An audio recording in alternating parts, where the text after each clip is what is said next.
Hey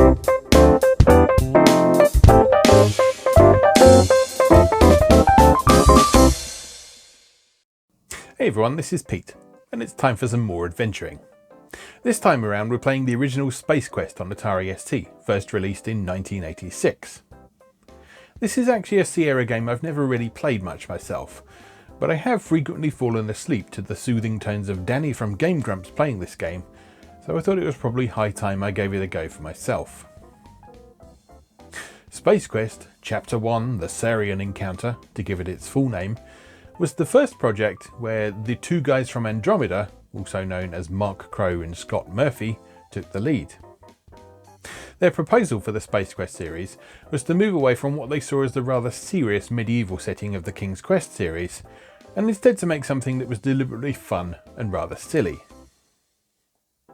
Space Quest is an oft-cited favourite of many Sierra fans from over the years, but it's interesting to note that it wasn't met with universal acclaim on its original release.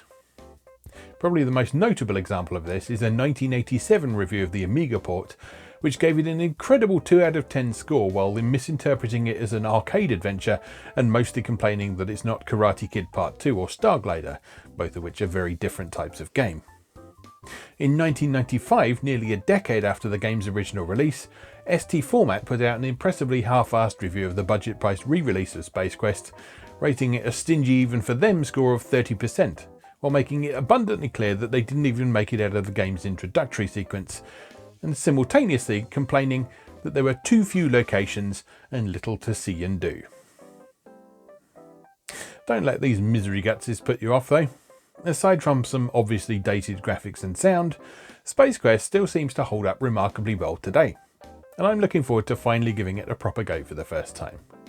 So let's go play Space Quest, Chapter 1, the Sarien Encounter. Okay, here we are with Space Quest for Atari ST. Like I say, I've not really played this before. I think I played a bit of the VGA remake at one point, but I've certainly never finished it. But I have watched Danny from Game Grumps, or rather listened to Danny from Game Grumps play through this game lots of times. I'm not sure I've actually stayed awake for the entirety of his playthrough, so there may be some bits that I'm not sure of. But we'll see how we go.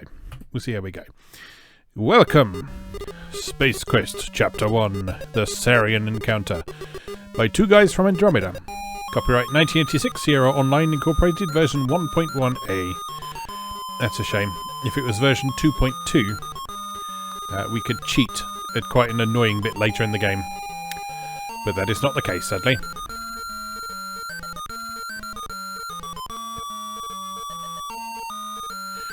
Light years from Earth's solar system, the people of the galaxy Ernon have been struggling to maintain the precious balance of life. The sun of Ernon is slowly dying. The planets grow cold. Food is no longer plentiful. Life will soon become impossible to sustain. The scientific community of Xenon devised a plan to convert one of Enon's lifeless planets into a new sun. The effort was centered around the development of a device called the Star Generator. The Star Generator would be capable of igniting an otherwise useless planet into a raging ball of flame. An expedition set out aboard the starship Arcada to successfully complete development and testing of the Star Generator. The Arcada is now returning triumphantly, blah blah blah something. You serve as a member of the crew of the Arcada as a janitor. That's right, a janitor. And not a very good one. You would probably have been sacked and replaced were the Arcada not millions of kilometers from Xenon. As we join our story, you've just completed one of your famous on-shift naps in one of the janitorial storage closets.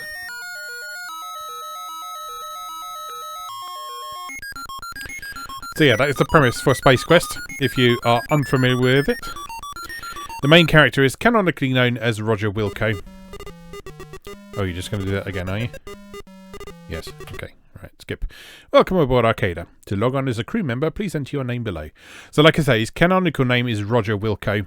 But in the first 2 games, I think it is, you can put your own name in. Let's put my own name in. First name, Pete.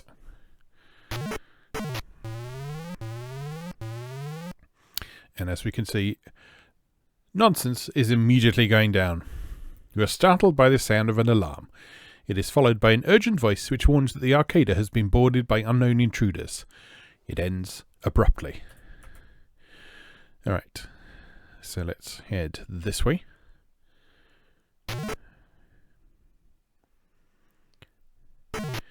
As you might have anticipated from the introductory text, the star generator has the potential to be used as a weapon. This is the Arcada's data archive. Many volumes of information are stored on data cartridges. There is a computer console here. Look, console. The console consists of a screen, keyboard and cartridge slot.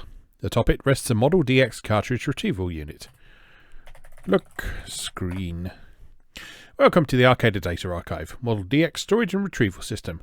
To select a cartridge, enter the title below. Press enter to quit. Title catalogue available with top security clearance only. Right, we don't know what we need to get just yet. But if we hang around for a moment or two, we will get an important clue.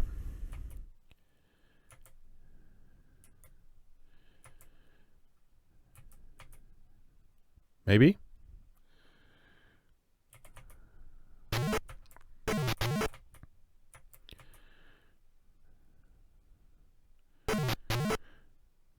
Oh, those are Sariens down there. You do not want to get caught by them. Look. Oh, there we go. The door opens and a man you recognize as one of the lab scientists enters. He appears to be injured. After only a few steps, he slumps to the floor. Alright. He's probably fine. Look, man. A large laser hole has been burned in his uniform through which you can see previously unexposed tissue. Struggling painfully, he raises up on one elbow. He tells you the Arcada is under attack and that the star generator is in danger. You'd better flee, or leave even, if you value your life. He looks over toward the shelves full of cartridges and utters the words, astral body. He then settles to the floor, lifeless. Search body. Your search of the damaged body pockets nets only some heat-fused chunks of varying sizes, which are probably melted by a pulse ray blast. Nothing to waste time on. Alright. Look. Screen. So, he said astral body, so we type that in. Searching. Title found. Retrieving. And you'll see the little unit goes off and grabs it. And brings it back down to us. And then we take cartridge. Done. Look, cartridge. This is the data storage cartridge. On it are the words Astral Body Formation, the untold story. This is important for much later, but not right now. What we need to do now is we need to get the hell off this ship. Because if you don't hurry up about it, you will die. Because this is a Sierra game and everything kills you. But also, the ship is going to explode at some point in the not too distant future. Search body. Your search of the body reveals nothing. Search body. Your search of the body reveals nothing. What is in here?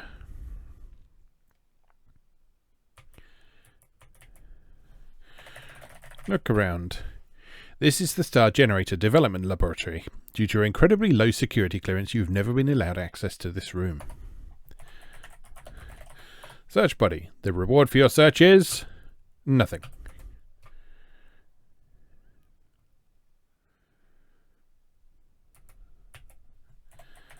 Search body. The reward for your search is nothing. It's going great so far. It's going really well. So yeah, this opening sequence is on a timer. It's a relatively generous timer, but it is still a timer, so you can't waste too much time faffing around. A quick search of the body turns up nothing. I think we just need to go down here.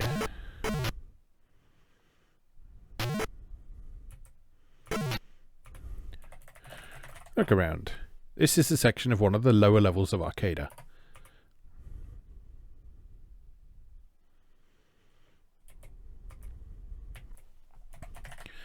Search body. Your search of the laser-riddled corpse reveals nothing. There is one of these who's got something. Look around. You are in the central control area of the Arcada. The reactor domes pulsate irregularly, as if they had been tampered with. This does not look good. Through the window just above the control console, you can see down into the vehicle bay below.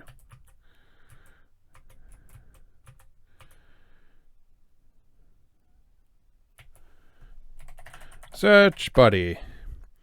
You search the damaged body of your fellow crewman. You get too close a glimpse of the injury. In the pockets you find nothing. We need a key card from somewhere, and I'm worried I might have missed it. Look console. On the console by the window are two buttons marked open bay door and close bay door. Press open. Okay, bay doors are now open, so we are ready to make our escape. You think you hear footsteps. Okay, that means the Sariens are going to show up from somewhere. So, much like in King's Quest with the random encounters, all you need to do when that happens is you need to get off the screen. And you can go straight back. Oh, apparently not. You think you hear footsteps.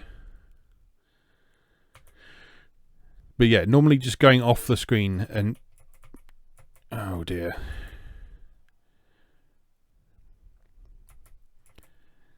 Maybe it's not going to let me go that way until I've found this key card.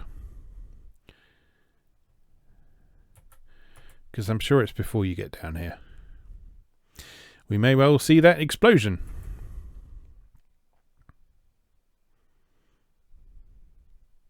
So yeah, this game is running on Sierra's earlier AGI engine, which stands for Adventure Game Interpreter, if I remember correctly.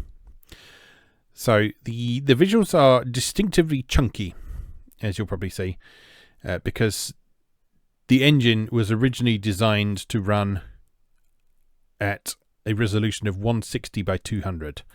So that's half the normal horizontal resolution of... Oh no! Death. The alien observes his handiwork briefly, then leaves. As you lie on the floor in a smouldering carbo-gelatinous heap, you can't help but wonder why you bother getting up this morning. Thank you for playing Space Quest. Too bad you failed miserably and doomed all your people to a horrible death at the hands of the Sariens.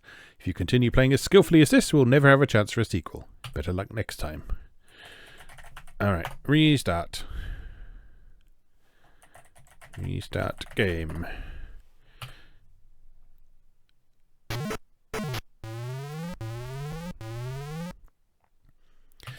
Okay, we know all this.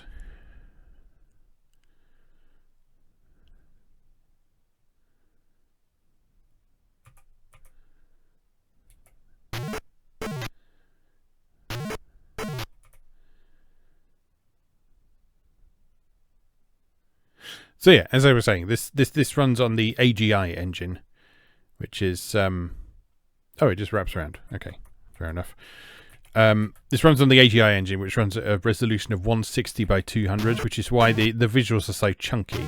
If you look at anything that is 1 pixel big on these screens, you see the pixels are rectangular. They're wide and short.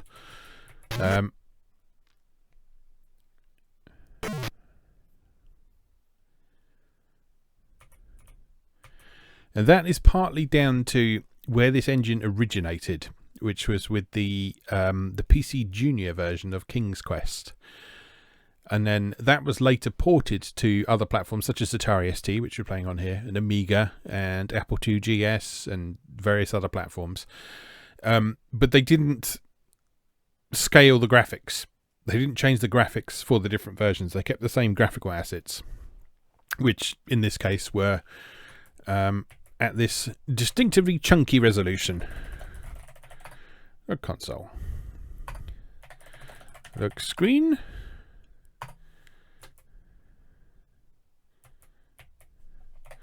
Look cartridges. Looking at the wall, you see shelves full of data cartridges which can only be removed by the retrieval unit.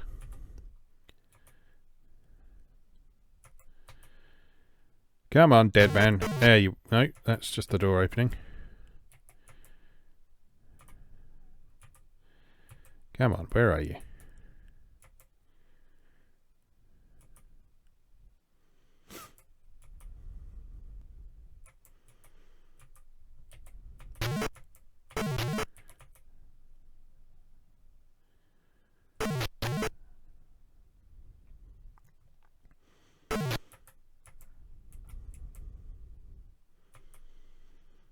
You going to come in at any point? There he goes. I don't know if that's on a timer or if that's something you have to trigger, but look, man. Yes, we know. Large laser hole, dying, astral body. Good, good, good. Look, screen. Astral body. Title found. Retrieving.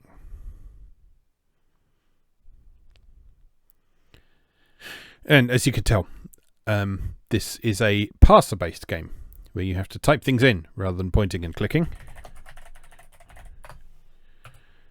And Space Quest remained on a parser-based interface until its fourth installment, I think, when it switched to the STI engine. It actually switched to the STI engine with the third one, but it kept the parser. That's known as STI version 0. And then from the fourth one onwards, it went VGA, 256 colours, beautiful graphics, and a point-and-click interface. I don't think we actually need to go in here, do we? No. Okay.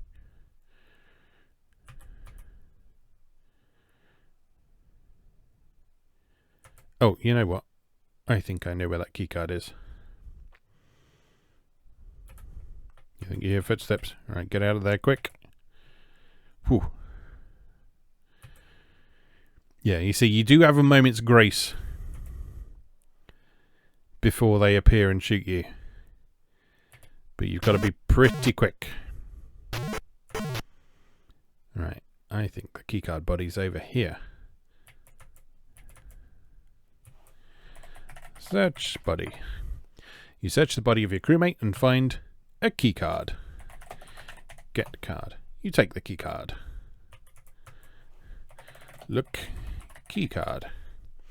The keycard is a flat rectangular piece of synthetic material which is magnetically keyed for passing check stations. Written in tiny letters are the words Beacon Hinder Security Systems.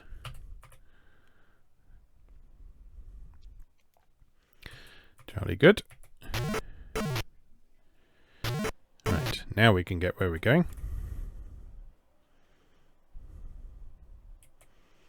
Hopefully without being shot.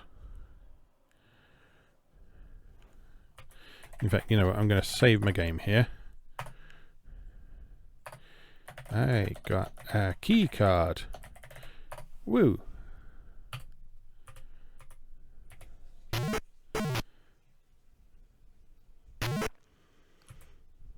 You think you hear footsteps, right? Just getting into an elevator counts as getting off a screen, so... Oh, they're everywhere. They're everywhere.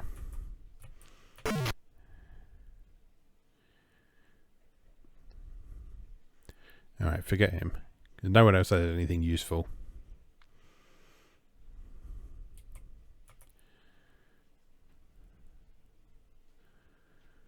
Let's go over to this console. Look, console. On the console by the window are the two buttons marked Open Bay Door and Close Bay Door. Press Open. There's the bay doors are open, ready for us to make our escape. You think you hear footsteps?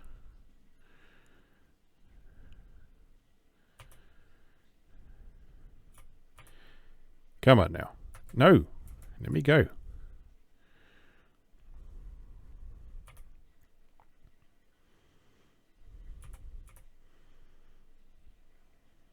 Alright, we're good.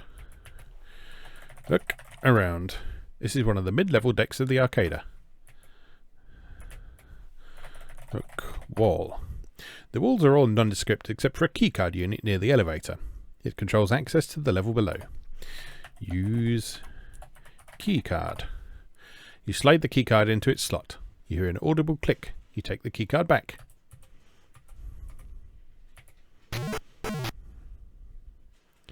So that allows us to go down here. Warning. Bay doors are open. Look, wall. The walls look pretty much the same as the others. There is a sign on the back wall. Beneath that is a right button and a left button. Read sign. The sign on the wall warns that the bay doors are currently open. Right, press the left button. Look, closet. It looks like an electrical gadget of some sort. Get gadget. Look, gadget. Written on the electronic gadget are the words dialect translator. On one end is a dial and a light, currently dim. Turn dial. You turn the dial to the right. The light begins to glow. So that now means if we come into contact with any aliens, we can talk to them. Push right. Look, suit. This is a standard issue flight suit designed to protect the wearer from the unique conditions of space travel. Get suit. Alright, we are now all suited up and ready to go.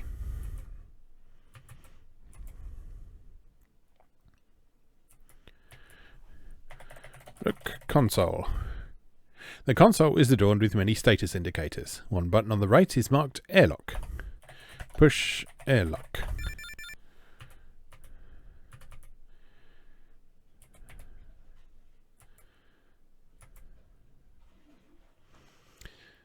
Alright, we have nearly made our escape, and I'm pretty sure we've got plenty of time still. Look, console. Looking at the console, you see a button marked platform. There are also some gauges which don't interest you. Push button. There is now an escape pod here.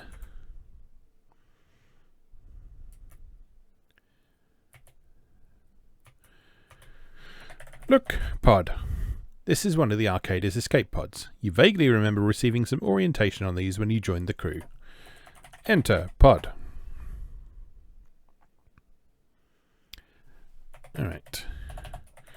Look around. You are sitting in the pilot seat of the escape pod, facing toward the window. There is a dark console before you and seatbelt straps at your side. Confused as to what you should do, you wish you would have paid more attention during crew orientation. Alright. Fasten seatbelt. Done. Look, console. The console consists of a screen, pod status indicators, a throttle, and some buttons. The buttons are marked Auto Nav, Power, and Don't Touch. Push Power. Look, screen. Escape pod systems activated. Ready for instructions. Emergency program initiated. Pull throttle to execute launch sequence. Pull throttle. Actually, before we do that, I just want to make sure. Just want to make sure we close the door. Because this is a Sierra game. It could quite easily allow you to leave with the door open and kill you. Alright, off we go. The escape pod moves slowly out of the vehicle bay and into space. Congratulations, you've narrowly escaped an explosive death. Don't start patting yourself on the back just yet, though. You are now travelling aimlessly through the cosmos.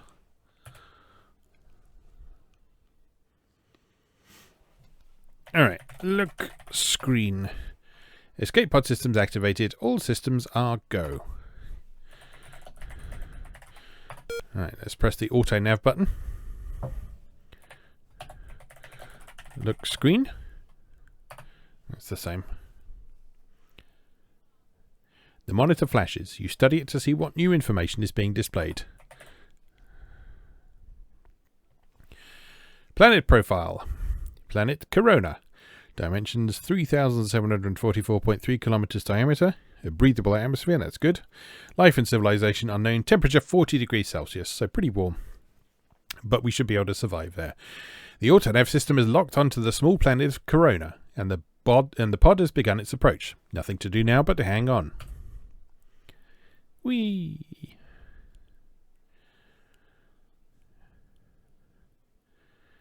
And a very quiet crash. After a skull-jarring landing, you peer through the shattered viewing port out onto the desert landscape. A feeling of utter desolation settles in. You're in a fine mess now, Pete. Look around. Are you sure you want to look at that? Unfasten seat belt. Look around. That does not seem to be in your sight now. Look, cockpit. Look, room. Look. You'll have to be more specific. There is something we need in here. Look, console. The console consists of a screen, pod status indicators, a throttle, and some buttons. The buttons are marked Auto Nav and Power. Look, pod. You are inside the escape pod. It appears that the more fragile devices were damaged severely by the impact of landing. A survival kit has broken loose from someplace. That's what we need. Get survival kit. Done. Look, survival kit. This is your survival kit. It contains a xenon army knife and a can of dehydrated water. Which, yes, I'm sure you recognize why that's quite amusing. Okay, open kit. This is your survival kit. Okay, so it's already in our inventory, so that is all ready to use. Open door. The door has been permanently opened by the impact of landing. Exit pod. Right, and here we are. So, one thing you need to do before you do anything here, and I know this from listening to Danny play this, look ground. It's quite sandy down there. You see that a piece of highly reflective glass is broken out of the pond window. Get glass. Glass now in possession. That is important. And if you don't get that, you will be in a bit of trouble later on. Look around. You seem to be located in an incredibly remote area. There is a thrashed escape pod here. Alright, let's save the game. I done a crash. Woo. Right, I think you go this way.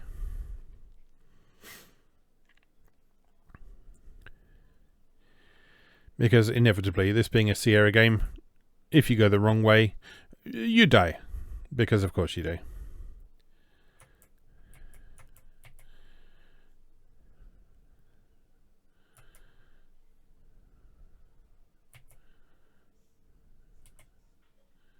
Oh no!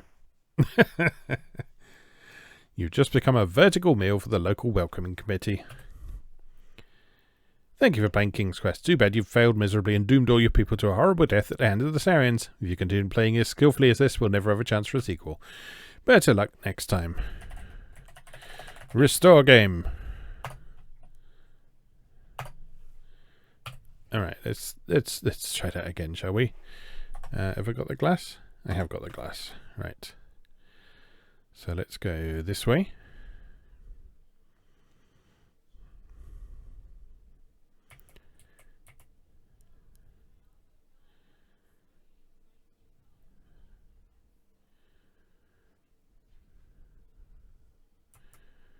And can we sneak through that little gap there? We cannot. I think we're probably going to get... Yep, there we go. Okay, so we mustn't go onto that screen. Oh dear. Sierra, Sierra, Sierra. Restore game.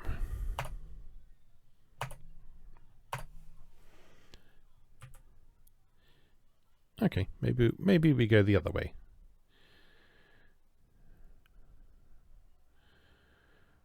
Oh, we can't. There is nothing in the direction. Well, there is a little gap in the corner, though. Maybe we go through here. Yes, there we go. Right. Look around. You're in a desert cliff area. There's a natural land bridge in the distance. Right, we need to get up top somehow.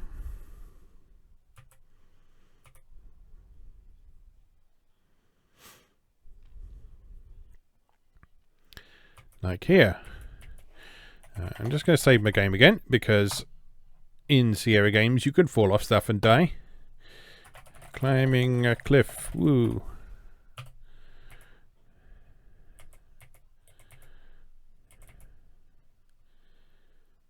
Alright. Up we go. The one thing I will say about the Space Quest is that from what I understand, they are a little bit less prone to the sort of bullshit that people tend to criticize Sierra games for. They still have a touch of it, like being able to miss that piece of glass that I mentioned at the beginning. But Yeah, they're not quite as needlessly brutal as King's Quest, for example. Okay, so that bridge is cracking, so we can only go over that a certain number of times. Suddenly, you see a large black metal sphere falling out of the sky, a Sarien spider droid. Upon touching down on the planet's surface, it sprouts legs and begins its search for you. You recall from an article in Space Piston magazine that this droid is designed to seek out organic life forms and self-destruct when contact is made. So it's going to try and find us and blow up. So let's save our game again. Big spider, woo. You'll notice, however, that there is a conveniently placed rock here. So, if I time this correctly, which may take a couple of attempts,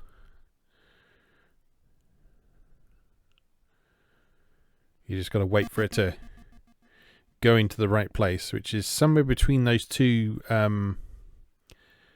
plants on the left, I think. Don't know how precise you have to be. But it moves around pretty much at random. Ah, damn. Good. You've travelled a long way only to die by carelessly stepping to your death. What a clod. Thank you for playing Space Quest. Yes, very good. Restores game. Let's try that again, shall we?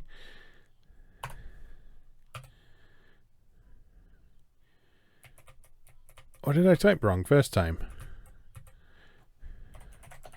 Push rock.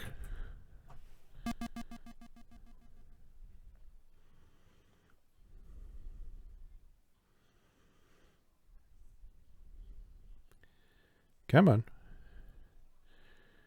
Come on. Here you go. Right a bit. Up a bit.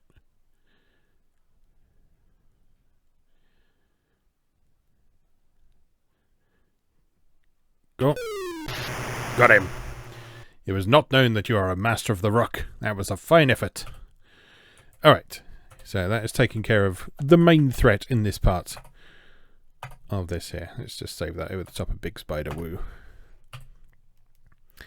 Okay, so we don't have to worry about that anymore.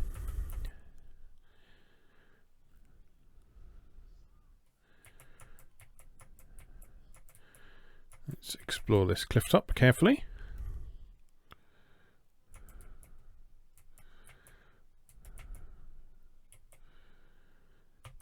Now again, you are on a bit of a timer on this sequence because you can die of thirst.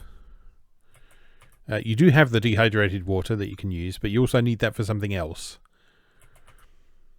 So I think ideally you just want to try and get through this bit as quick as you can.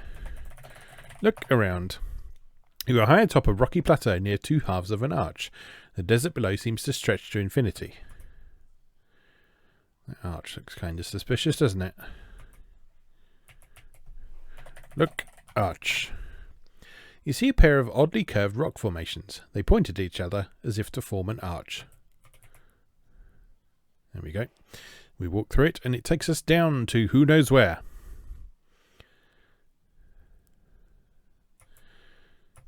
Okay, where are we? Look around.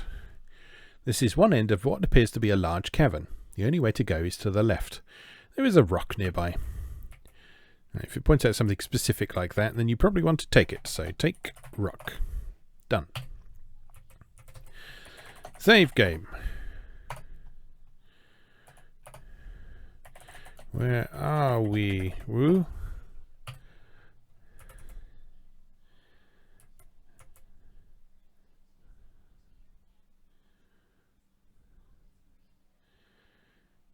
Okay, this all looks potentially quite dangerous. Look around. This is another large chamber in the underground complex. There is a path on the back wall which is not accessible from the bottom. Look, grid. I don't understand grid. Look, grate. The grate is made of metal and seems to be fastened securely to the floor. It is too dark to see down through the grate. There is, however, an odd smell emanating from down there. It's probably something that's going to kill us in there. So let's find out, shall we? Yep. There we go. You've been snatched from existence by a tentacled beast lurking beneath the grate. You feel the painful sting of digestive fluids. Yeah, very good. Restore game.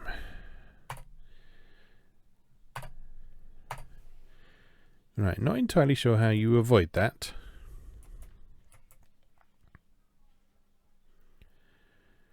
And if it's just a case of finding some sort of safe path across. Nope.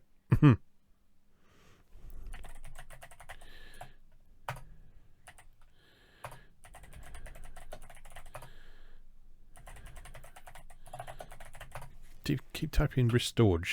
That's not a word.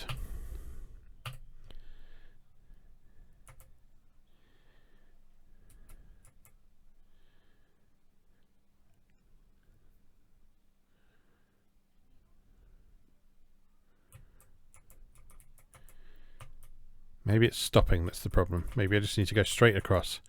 So, straight across. Go, Roger, go. Nope. It's not that. Oh, dear.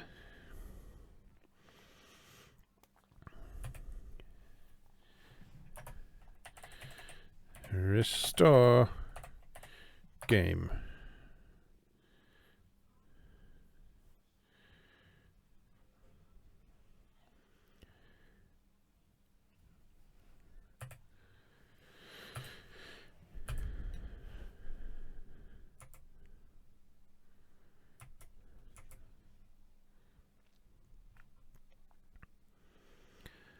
Or maybe we can use like the frame of the thing to walk on. So if we don't actually step on one of the holes, let's get as far up as we can go. Yeah, there we go. Pull off the Metal Gear move. Look, geyser, is that? There is a geyser cone here. It is rhythmically spewing hot steam. Put rock in geyser. There we go. That makes it safe to go past.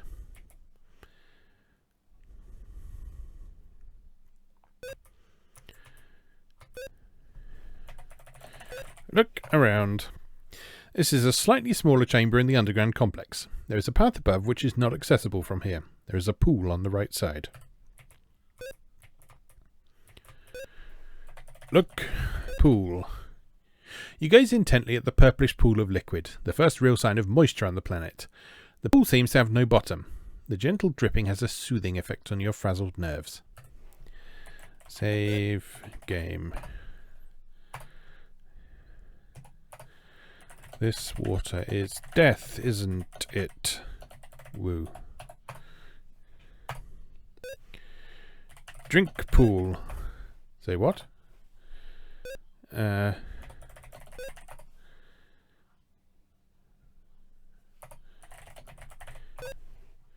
The label says Pelvitron's dehydrated water, H2. All you add is air. Makes 10 gallons. Directions. To use, simply drink from a nozzle. Metered amounts will be dispensed. Caution. Do not attempt to open or rupture. Misuse could result in personal injury and or flash flooding. That's the dehydrated water I was looking at there. Maybe we don't do anything with that pool then for the minute. Where do we go? Do we go off this way? No, that's the edge of the cave. Maybe into one of these tunnels at the back then.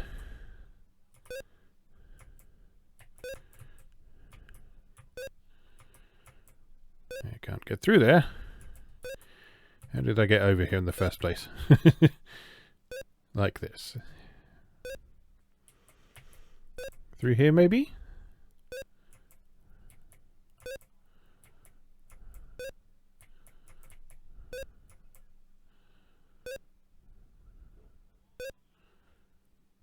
Yeah, back there. Okay. Look around. You're in a large room in the cavern. There is a pathway above. At the south end of the room are two odd-looking units emitting beams of light, which I'm sure you will know will be fatal.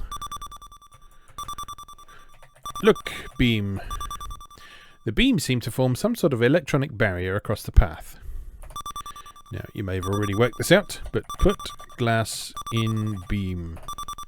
That does not compute. Put glass in beam. Use glass. Oh, there we go. You have quite cleverly turned the beam upon itself, frying it into inoperability.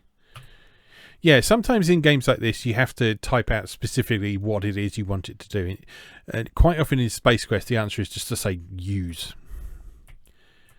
Which I'm not complaining about, because it certainly makes life a lot easier.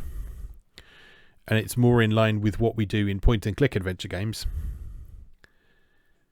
But, yeah, sometimes if you're struggling to find the right verb for something, the right verb is just use. Alright, now, as you can probably guess, those drippy bits are fatal. So let's save. Drip, drip, drip, woo.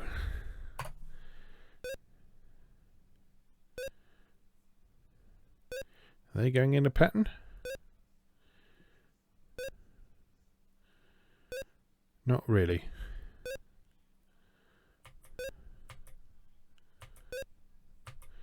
Alright, we just got to time it carefully. There we go. That's not too hard. And we got some points for that. I remember that bit being a real pain in the VGA remake for some reason. Because you don't have direct control of Roger in that one. You just have to do it with pointing and clicking. As soon as you enter the room, you find yourself surrounded by darkness. Suddenly, you become aware of the fact that you cannot move or speak. A strange, unknown force has taken over. A massive holographic image appears before you. You sense that you are the only life form in the area. So, you have found your way to my hallowed chamber. I have been monitoring your travels on our planet. It appears that you are up the proverbial estuary without a means of locomotion. This guy, we can understand him because we turned the dialect translator gadget on at the beginning, if you remember. Otherwise, he just speaks gibberish to you. You are obviously in need of transportation. Let us see if you are worthy of our assistance. On the surface lives a beast called Orat. He proves to be a bit of an annoyance on occasion. Dispose of him and bring back evidence of your conquest. Only then will I deal with your plight. Good luck, strange one.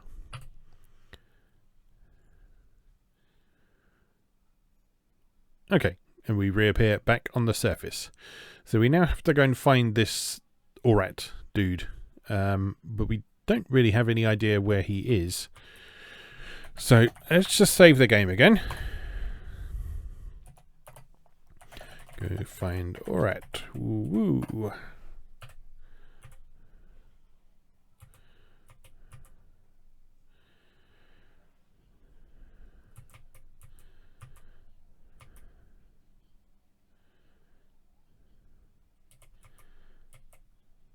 So I don't know how many times you're able to walk across this bridge, or indeed if we need to walk over it any more times. But we have saves from beforehand if we need them. And we don't have the spider droid to worry about anymore either, so we don't need to avoid that while we go exploring.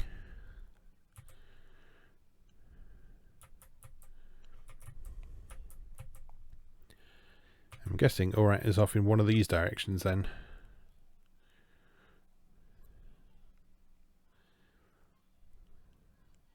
This way? No, probably not that way. The empty desert spaces are generally a bad idea to stay in for reasons we've already seen.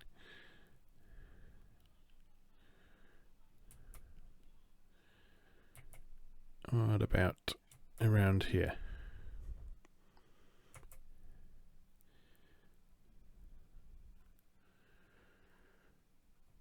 So that's a cliff face we were up on top of before.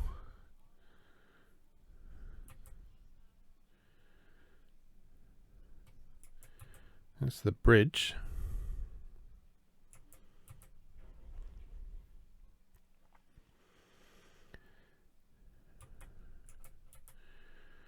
Not a lot going on around here. Let's try having a look in the opposite direction from our escape pod. Let's see if that is free of man-eating worms.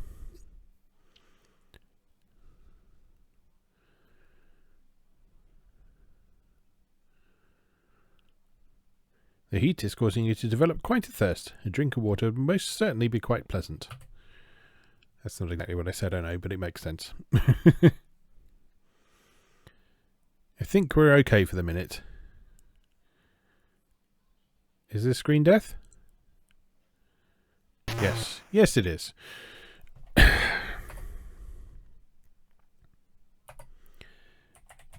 Restore game. I've done it again. Restorge. Go find Orat. Woo. He really didn't give us any clues, did he? So where the bloody hell is he? Is the question.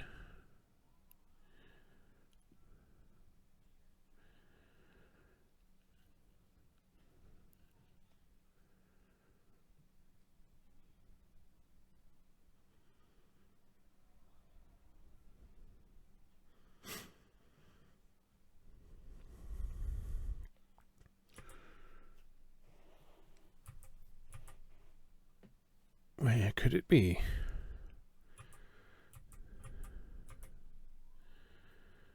I haven't seen any, like, caves or anything.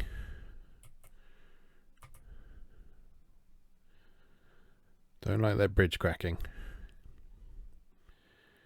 But hopefully there's a little more leeway in that than King's Quest 2 gives you. Oh, is that a cave on the right there? I think it might be. It's a little bit difficult to make out, but it might be.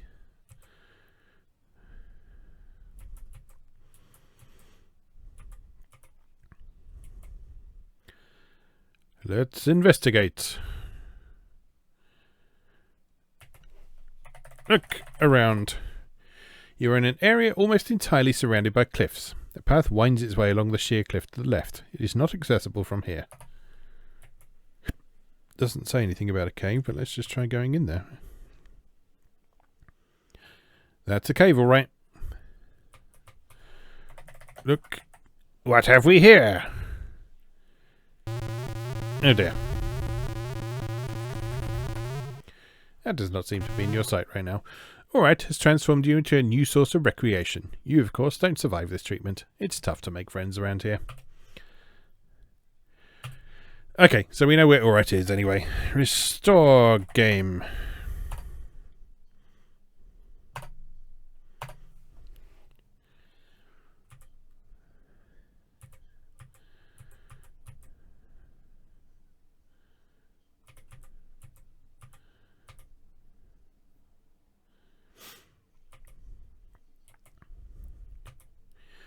I believe I know what to do with Orat as well.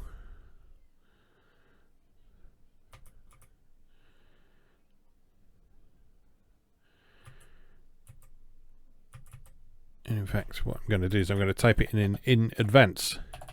Throw water at Orat. Because I believe anything you type stays from screen to screen. At least I hope so. Yes, it does. So all we need to do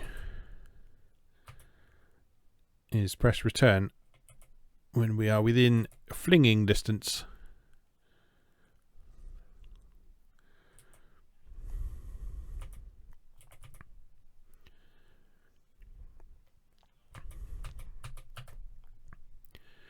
That does not commute. What do you mean? Excuse me. Okay, let's try something else. Throw can at Orat.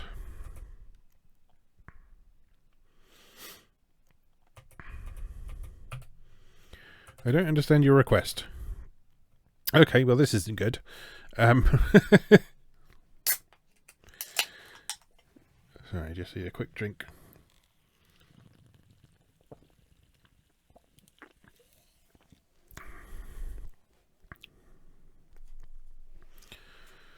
What's the wording then? This isn't going to be another case where it's just use, is it? No, because that'll drink it. Maybe just throw water.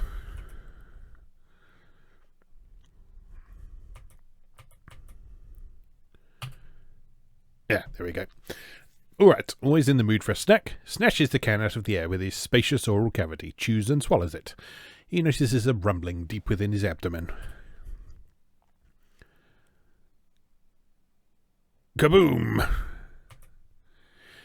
Orat's eyes proves to be bigger than his stomach for once. Incapable of becoming history's first living reservoir, his body succumbs to the intense internal pressure created by nearly 10 gallons of instantly reconstituted water. As a special bonus, you've received a much-needed shower. That's nice, isn't it? And he's left a chunk of himself over here, which we will need to take back to the big floating head. Look, part. You do not possess the designated item. Look, ground. On the ground rests a gleaming chunk of Orat's anatomy. Get part. You reach down and take the Orat part in your hand. Some of it oozes to fill the space between your fingers. Look, part. The Orat part seems to consist of a spiny piece of bone with a small amount of somewhat less solid material clinging to one end. Okay, that's good. Is there anything in the back here?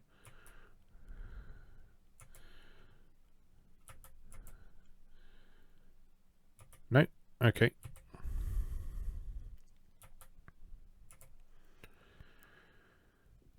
All right.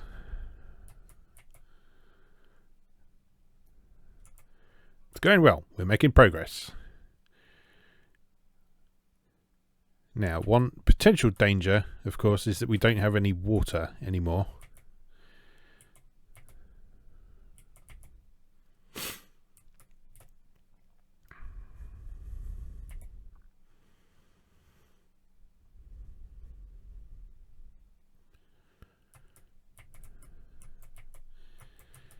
Because we just used it to kill Orat. And let's hope this bridge doesn't collapse. Okay, we're good for now.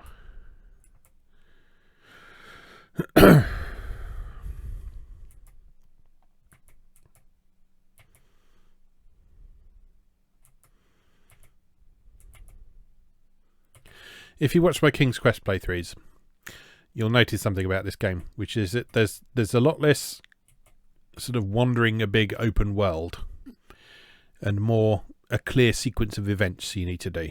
In theory, I guess you could have gone and killed Orat before you met the dude, the floating head dude. But yeah, there is a clear sequence of events going on here, rather than just a sort of, I guess, a sort of theme park type approach where there are lots of activities to do and you just need to do all of them by the end of the game, but the exact order you do them in doesn't really matter too much. Okay, so we know to sneak around like that. Very good.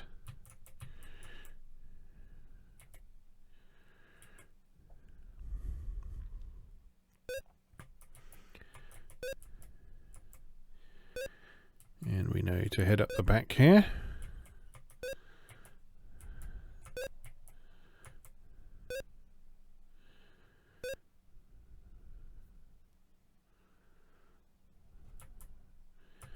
Don't have to worry about the laser gate anymore because we already took care of that.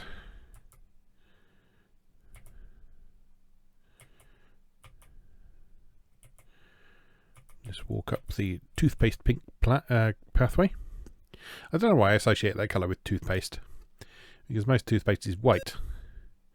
I guess it's probably, I probably associate it with that pink liquid that dentists make you drink. Mouthwash, they call that. Acid drip drip. Ooh. Okay, so let's be careful. That's actually pretty easy to get past.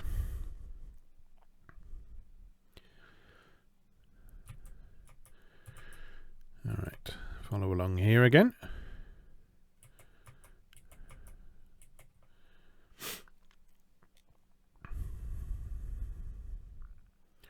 Again, the massive holographic image appears before you.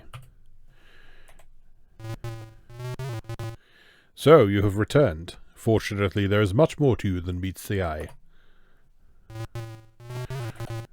Drop before me your proof of Orat's defeat for my inspection. Show part. Okay, drop part. You drop the Orat part to the ground. The vision is silent. You are startled by a rumbling, and suddenly an oddly shaped door comes into view. It opens slowly. You hear a voice, different this time, beckoning you to step forward. Okay.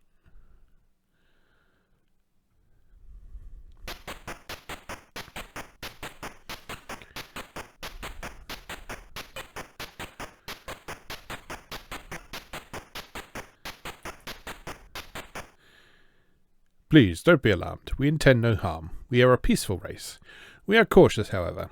Others don't share our way of life. Welcome to Kerona. You are standing in the power generation facility of our underground settlement. All power here is produced by steam. That is unimportant to you, however. We have promised you transportation.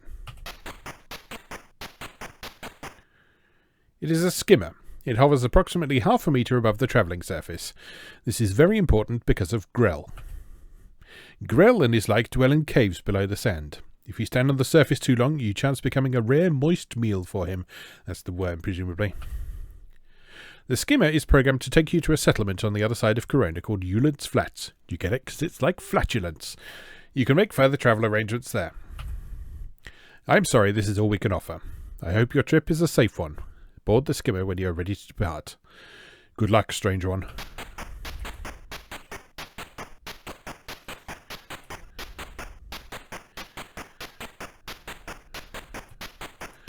Alright, let's save the game. Skimmer time, woo! Board skimmer. Look, skimmer. As described, it is a sand skimmer, and it looks like it has skimmed quite a bit of sand in its time. On it is a panel which has a small readout, currently dark, and a keyhole with a key in it. Turn key. You turn the key and suddenly the jet turbines begin to whir. The skimmer begins to shake beneath you as its platform slowly moves into the launch tube. You can't help but wonder what you've gotten yourself into this time. As you nervously hang on, the skimmer rises slowly to the surface of the planet via a secret passage.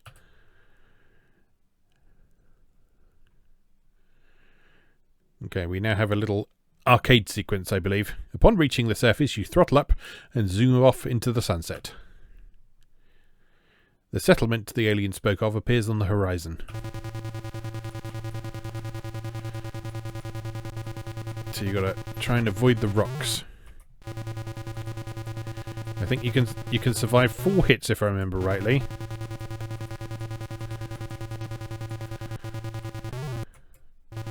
Damage report serious. Thump! Damage situation critical. Oh. We are dead. Had you eaten a few less donuts during the mission, you might have cleared that rock, Pete. Thank you for playing Space Quest. Yes, very good. Restore game.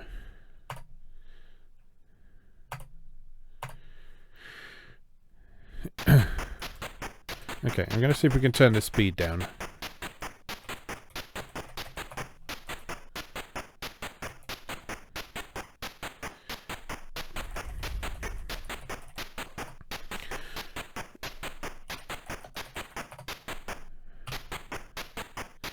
Because that might make it easier. I don't know if that affects this sequence though. I guess we'll find out.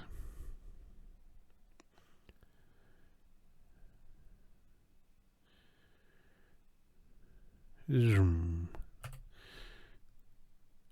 Oh, that is slightly slower, I think. Thump.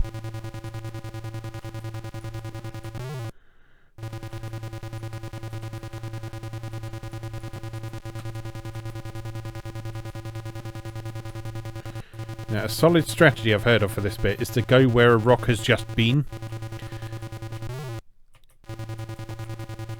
Because it's pretty rare that a rock will appear in the same place twice in a row. I say that, it seems to have happened twice. Nope. Store game.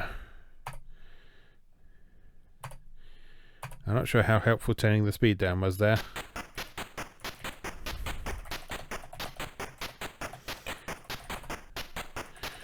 Turnkey.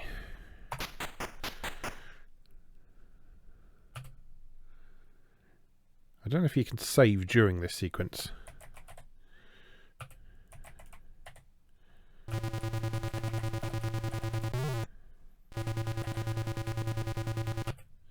Oh, you can. Okay. Vroom!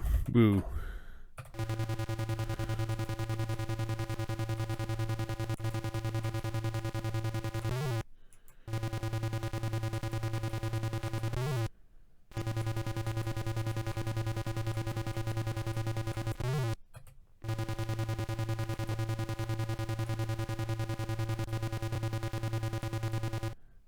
This is difficult.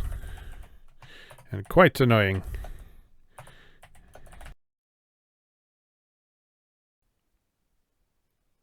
Oh, you know what? I missed something.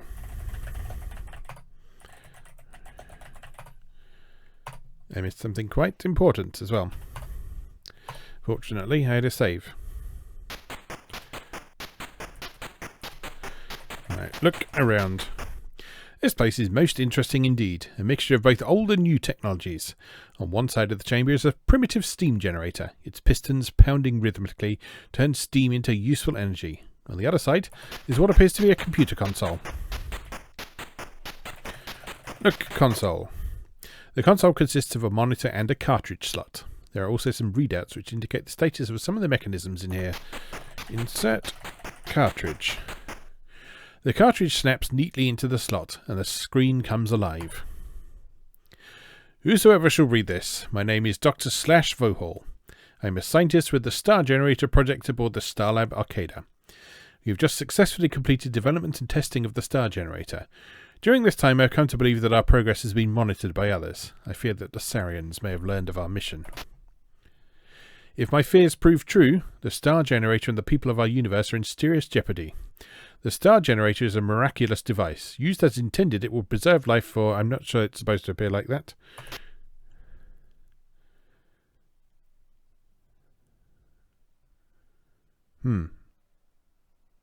Star Generator with this information. Please guard this with your life. Return it to the Xenon ruling body as quickly as is possible.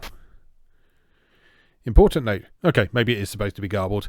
Important note. The Star Generator is capable of self-destruction. This was introduced to the system as a precaution. To activate it, one must enter the code 6858. A 5-minute timer will begin to count down. Beware, anyone within 5 kilometers of the Star Generator will be in danger once the timer has been initiated. Please be careful, and good luck. Okay, that was important.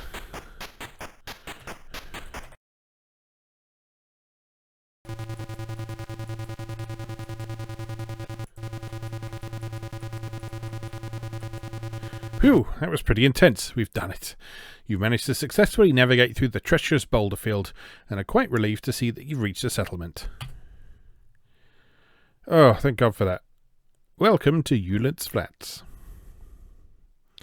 After a truly stone-crushing journey, you have miraculously arrived safely in Ulence Flats. And just in time too, because the skimmer's power cell has been drained. It will take some time to recharge itself. This place isn't quite what you had expected. It is semi-bleak at best. Exit skimmer. Alright, let's put the speed back to normal. And save.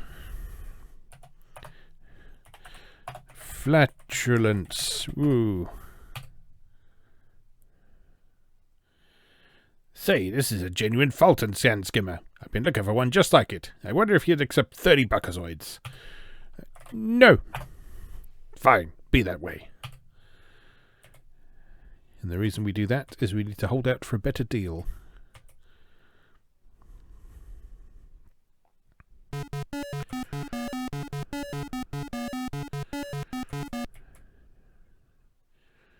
And I think he should come straight back and offer a better deal. There he is again.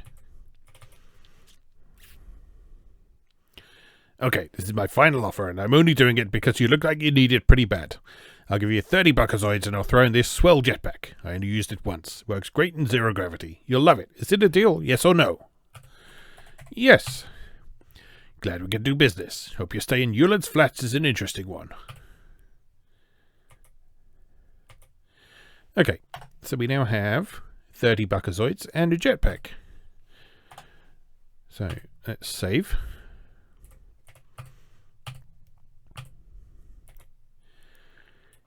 And so we need to get ourselves a spaceship, and we need to get ourselves a droid to navigate that spaceship. Look around. This is the back end of the bar at the southeast end of Ulence Flats.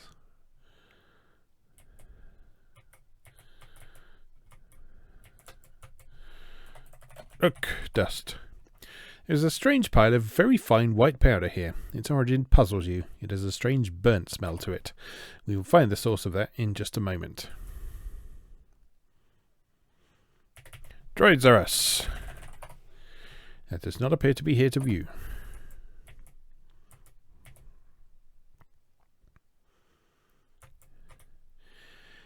Welcome to Droids R Us, the finest emporium for mechanized beings in the quadrant. We have a complete line of droids for any purpose imaginable. Well, almost any. All top of the line, but I suppose you would probably be interested in our sale items. Please walk this way.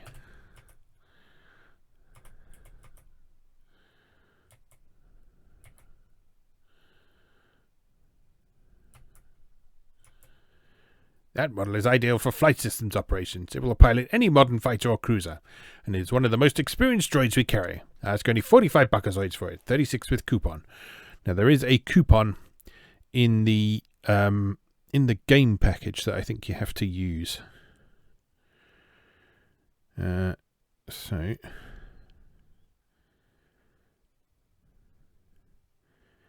how do you use the coupon is the question though, because there isn't a code on it or anything.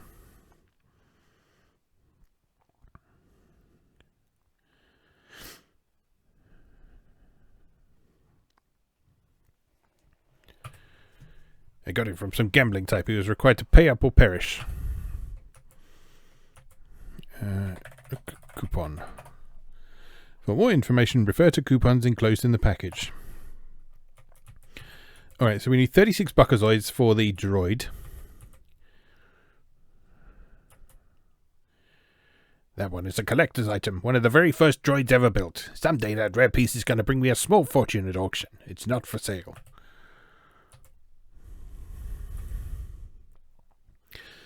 Okay, well, we will come back because we only have 30 buckazoids at the minute, which is not enough to get the droid even with a coupon. Where am I? There I am.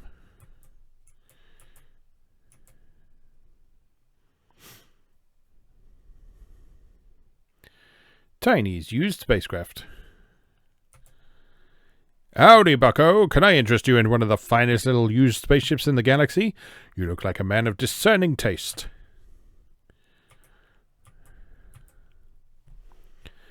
Well, this is quite a unique little unit. Never been flown over Mach 3. It was owned by a little old lady from Glen Sundrum.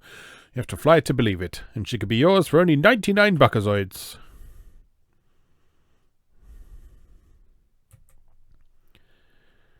Don't let appearances fool you. This baby may be a relic, a classic, but she's as dependable as the day we got her. And just think, you'll be the only one in the quadrant with one. I guarantee it. She's a beaut, isn't she? This little baby can do a spin round the planet in just under an hour. Look at the lines in that bodywork. They just don't make 'em like that anymore. You know what I mean? And she's a real bargain at 185 buckazoids.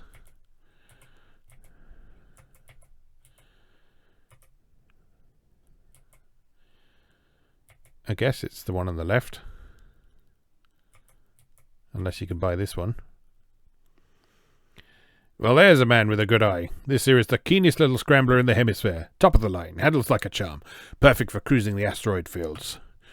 And she's got all the thrust a guy could need, I tell you. She's an outright steal at 214 buckazoids. Okay, so it's pretty obvious that's the one we need.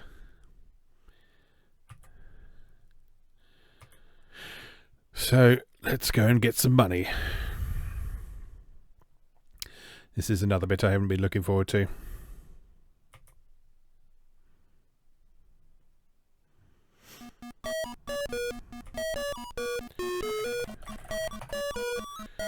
Yes, that is the Z-Top in the background.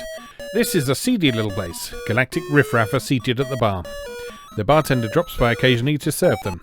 The band is cranking out some of the more popular tunes in the quadrant. There's a slot machine standing near the bar.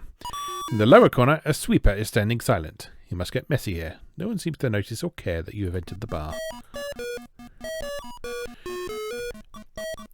I don't think that it'll be a problem, but I'm just going to come back in so it's playing a different piece of music. I don't know if that's any better. What'll it be? I got beer and it's 2 buckazoids. Buy beer. That'll be $2. 2 buckazoids.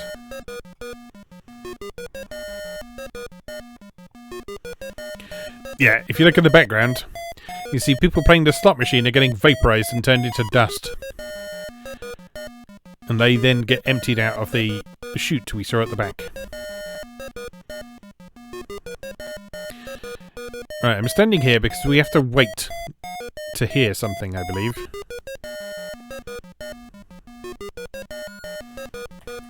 Drink beer. The beer tastes like carbonated Zipple sweat. However, considering recent events, you could learn to love it.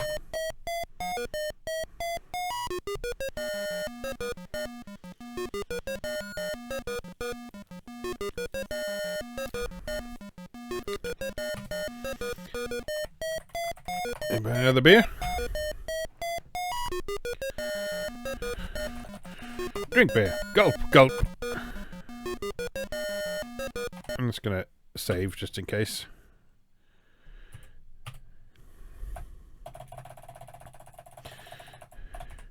Drowning my sorrows. Woo.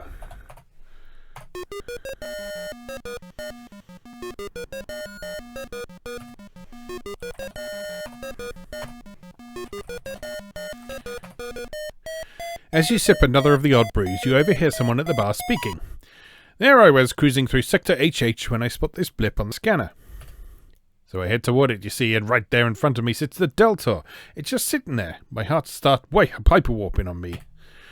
I figure my milliseconds are numbered. All I can think of doing is getting my craft out of there, so I'm reaching for the throttle. All of a sudden, there's this incredible flash of light, you see, and just like that, this little planetoid explodes into a ball of fire. I tell you, I've never seen anything like it. I mauled the throttle and got out of there quick, you bet. Right, that's the important information we need, which is Sector HH. Right, it's time to play the slots machine.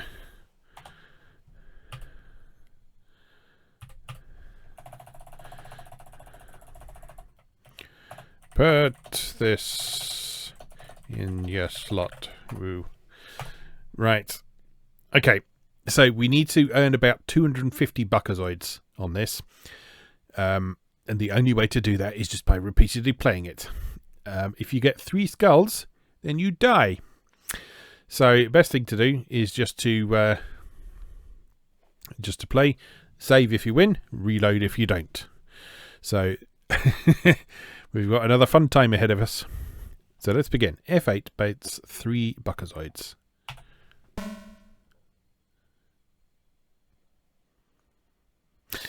That's not correct. Okay, here we are.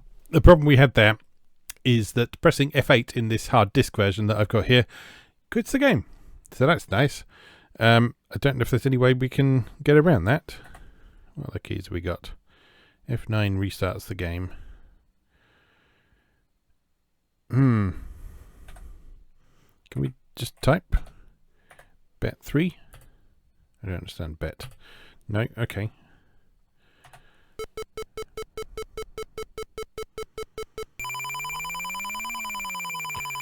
Alright, we won. So let's save. This is going to take a while, I hope you realise. Particularly if we're not able to bet $3 at a time.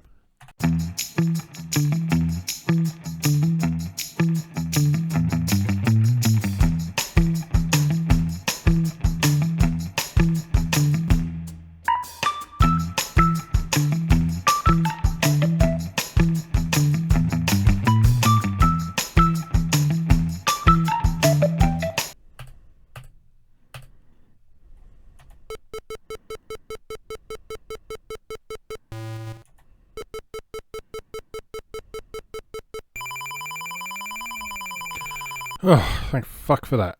Right.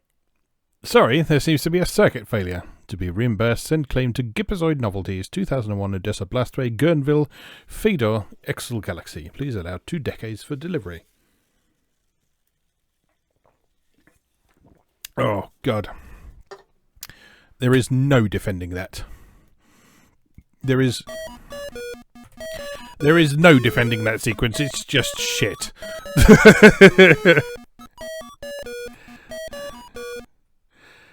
Oh, God. And like I say, it was... Say there, pal. It's come to my attention that you're in the market for some transportation. I may be able to help. If you'll follow me, I'd like to show you a fine little piece of machinery that'll knock your eyes out. This seems dangerous.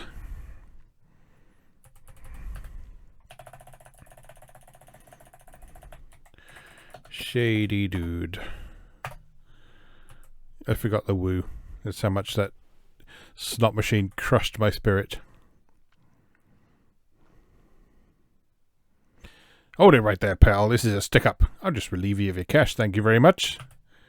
250 buckazoids. I guess it's better than nothing. Here, keep 5 for yourself. I gotta admit you look like you need it.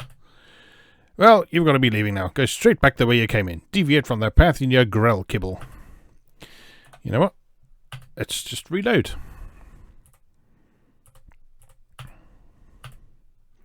I think we could have seen that coming a mile off.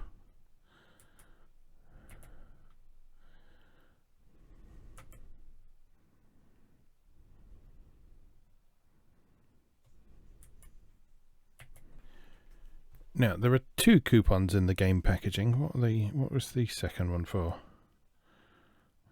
Was it for a ship?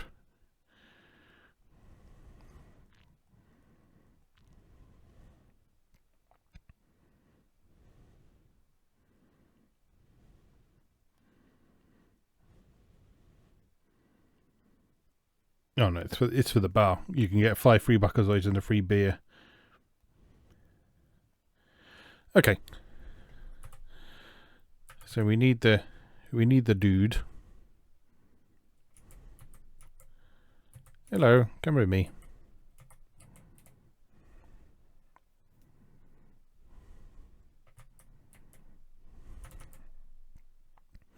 Well, there's a man with a good eye. This here is the keenest little scrambler in the hemisphere. Top of the line, handles like a charm, perfect for cruising the asteroid fields. And she's got all the thrust a guy could need. I tell you, she's an outright stealer. 214 buckazoids. By ship. I tell you, I think you've made a wise decision. She's a beauty. The keys are in her. If you have any problems, don't hesitate to come back and tell us about them. It's been a heck of a pleasure doing business with you. Oh, by the way, you're going to need a droid to help you fly that thing. Well, good luck. Come again. Alright, so let's go get a droid. And we can finally get out of here.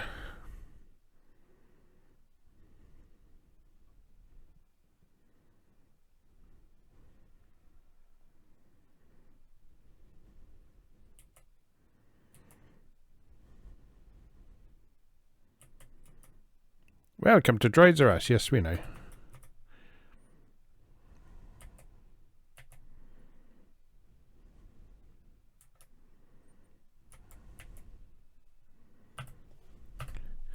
Give coupon. I see you bear one of those coupons. Oh well, you shall receive 20% off any of my quoted prices. Buy droid. Using your discount coupon, you have made a relatively decent purchase of a pre-owned sale item. And now we got a little droid friend following us around.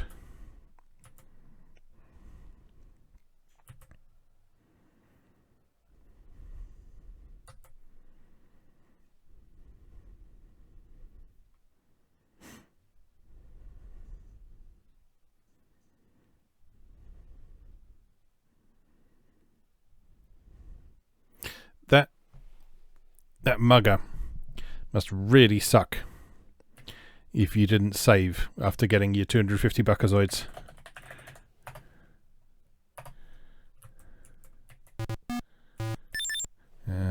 Save.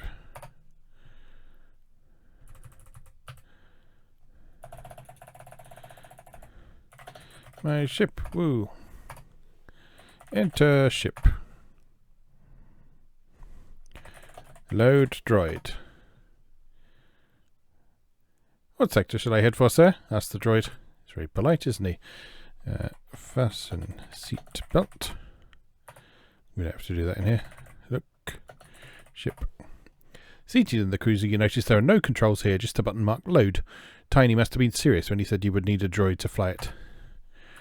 Close canopy.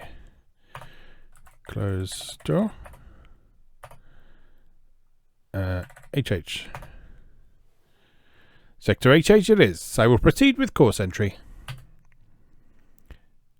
Hey, wait a minute. Where do you think you're going with my ship? I belong to the mugger. Off you go into the purple yonder. Justice. Justice.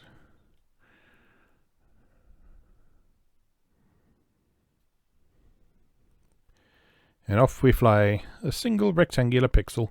Well done, Pete. You managed to overcome the elements of Kerona, from endless deserts and spider droids to obnoxious salesmen and bad booze. Yes, the stand in your boots shall forever serve as a reminder of this forsaken planet. You should feel proud. But now, destiny awaits with an even greater challenge. Hang on, sir. We are headed into an asteroid field.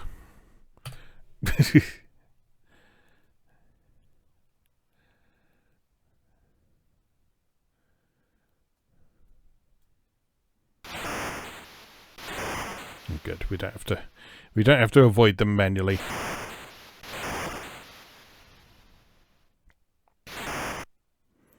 That was mighty close.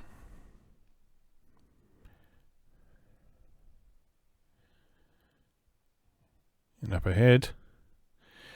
We have established visual contact with a ship of Sarien origin, says the droid. The name Deltor is confirmed. You might consider the fact that we are in danger by being anywhere near this ship. I hope you didn't waste money on the extended warranty when you purchased me. I will slow our approach and stand off at a safe distance.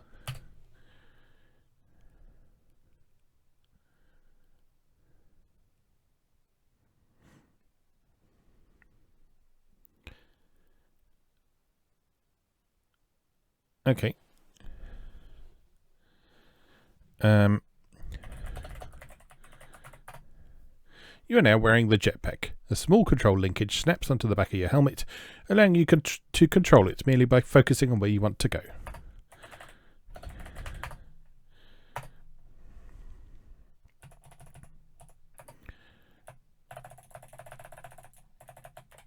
Deltor, woo. Alright, exit ship. Before leaving the safety of your ship, you instruct the little droid to set a course for Xenon, where you will rendezvous later. Providing, of course, that you are successful in carrying out your mission. Once again, you are on your own.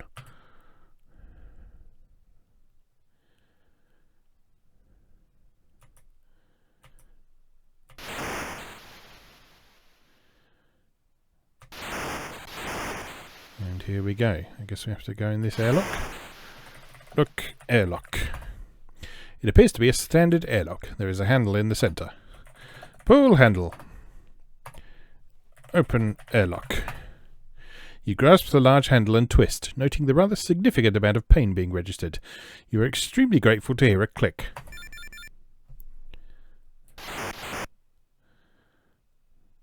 As you enter the Sarien ship, the airlock door seals itself behind you. You try to open it again without any success. It appears that you are stuck here.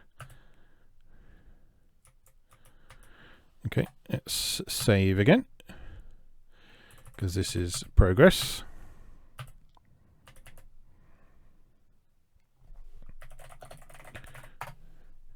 That doesn't seem to be the correct action in this case. Look around. You are in an airlock. Yes, I am. Open. No! Bleep, gargle, pop! Apologizes the strange robot as he bursts you aside.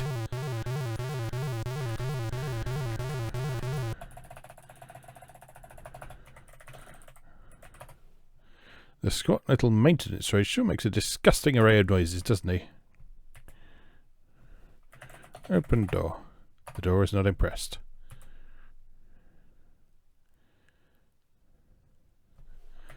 Open door.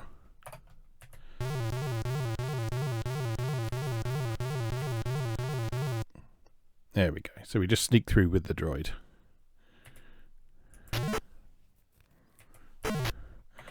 Look around. You're standing in a large empty room within the Sarien ship. On one wall is a vent. There is some sort of trunk on the floor. Open trunk. Look, trunk. The trunk is not of interest. It is only here because the sloppy Sariens never pick up after themselves. Ready? Look in trunk. It is empty. Good. Look box. It does not appear to be here to view. Look vent. You can't see into the vent from there. Okay.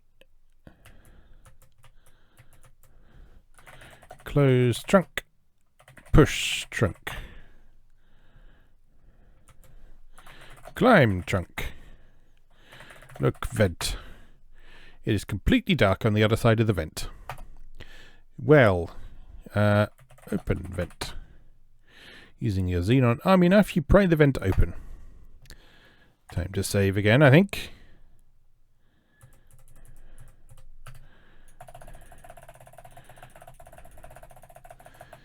Ventilator. Woo. Be careful, you hear footsteps and muffled voices from beyond the door. Enter vent.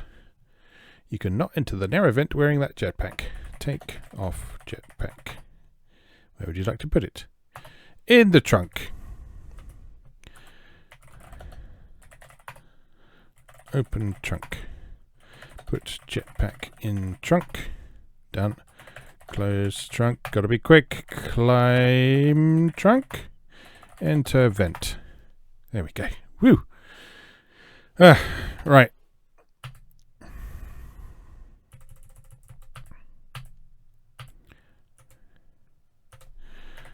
Look around. You are in one of the Deltor's ventilation shafts. Up or down? Is he going to grab that ladder automatically? What do we reckon? Yes, he is. Good. Hooray for progress in Sierra's engines.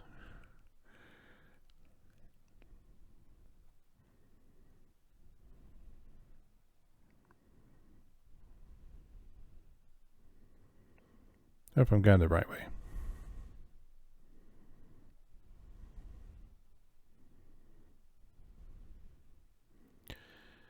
Let's see what's over here. Your nose has just been redesigned by your ill-advised attempt to insert it into a closed vent. Open vent. You cannot pry open the grate which seems to be stuck. Look through vent. You learn nothing new through this act. Okay, not there then.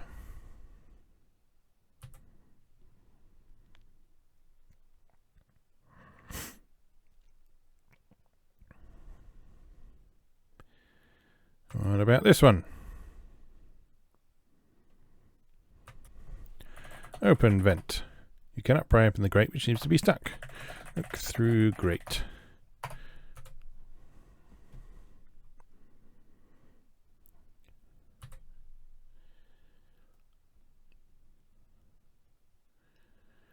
Not finding much of use down here.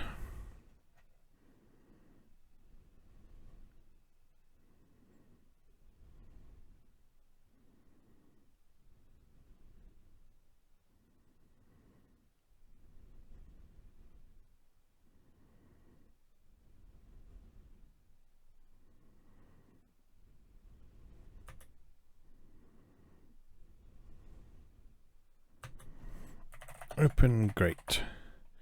You cannot pry open the grate which seems to be stuck.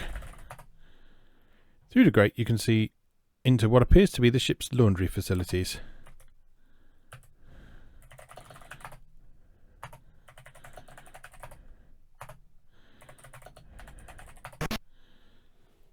It looks like you jarred it loose. Open grate. Okay.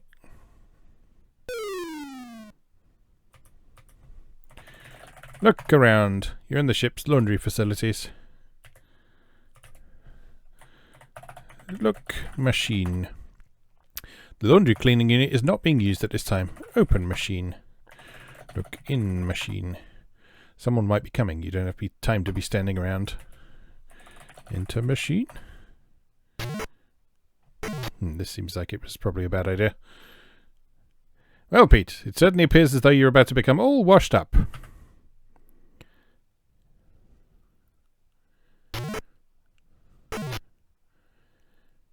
Yeah, that was foolish.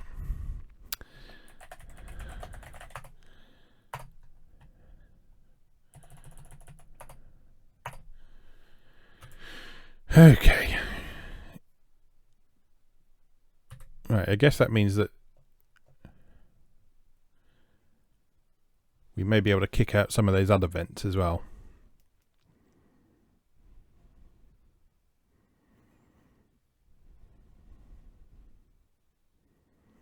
Climb, climb, climb, climb, climb, climb, climb, climb, climb, climb, climb.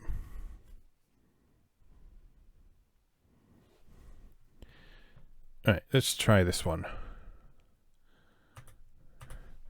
Look around.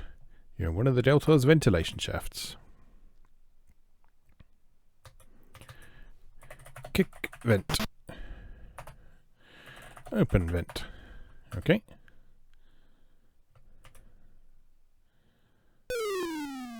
Oh, we're just here again. Look around. You're in the ship's laundry facilities. Open machine. Look in machine. Get clothes. It does not appear to be available at this time. Look around.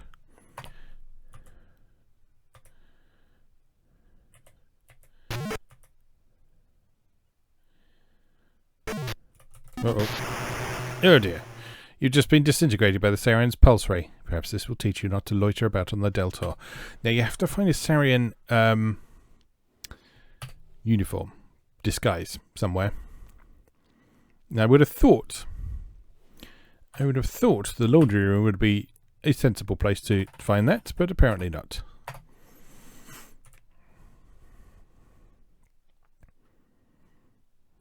Let's try going up.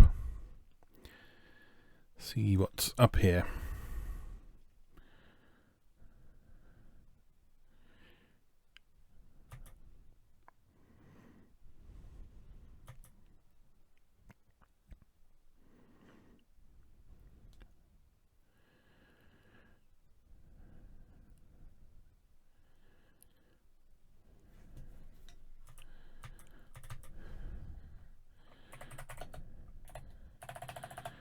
Look, vent.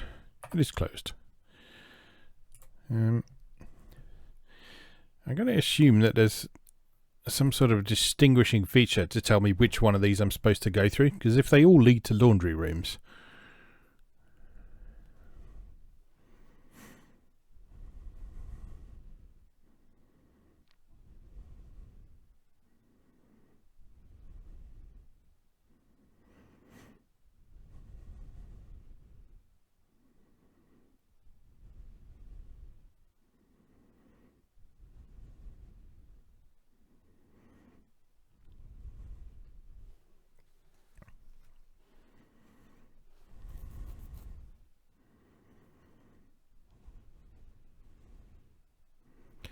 Let's just keep climbing and see what happens.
Is this an infinite hallway?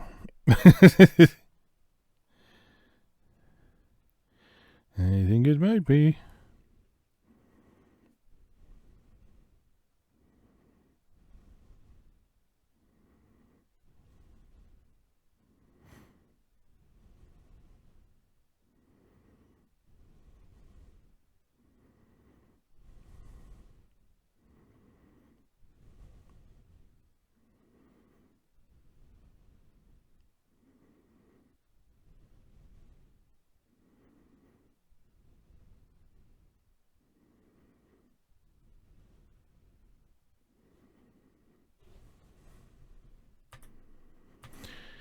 Oh dear.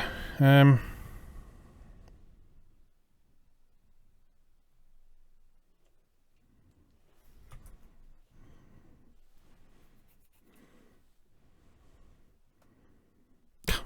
it bloody started.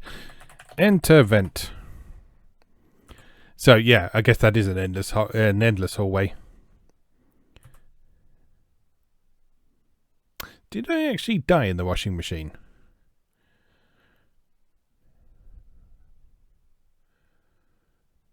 Because thinking about it, I don't remember it showing the usual game over message.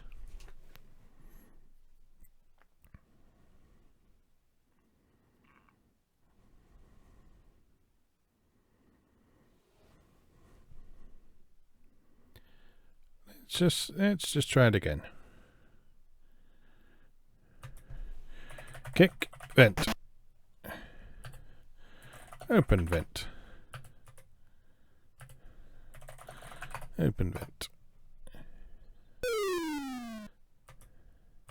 Okay, let's just save here. This is the part of the game I'm really not very familiar with, because when I'm listening to Dan from Game Grumps play, I'm normally asleep by this point. Washing machine. Woo! Open machine. Enter machine.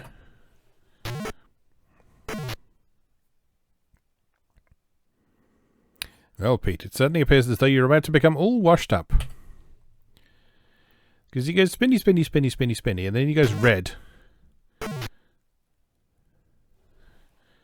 But you're not dead. Open machine. Aha! Somehow you managed to survive the rinse cycle. As you emerged from the cleaning unit, you noticed that you were dressed in a Sarien battle uniform. What a stroke of genius. Now you can wander throughout the ship without calling attention to yourself. Okay, good. That is what we wanted.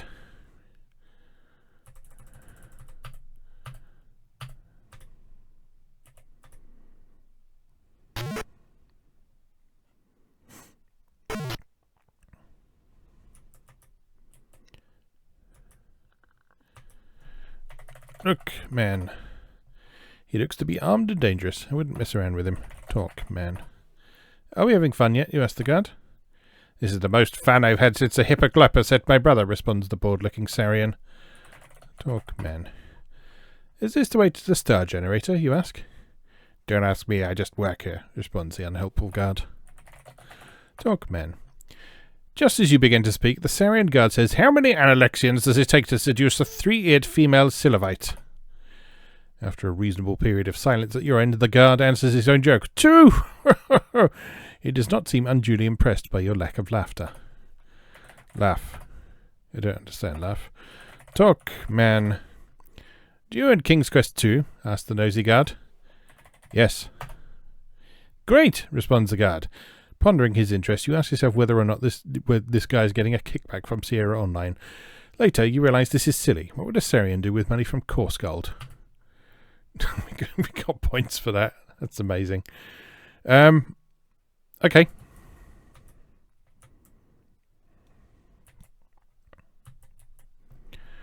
Look, door.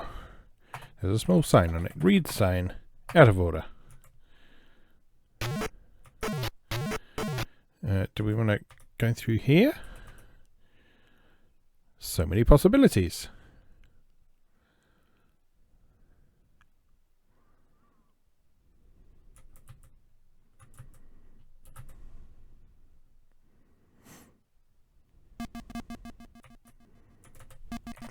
Look, droid. There is a guardian droid here roaming the corridor. Fortunately, he recognizes you as a Sarien. Well, they're not too bright, are they?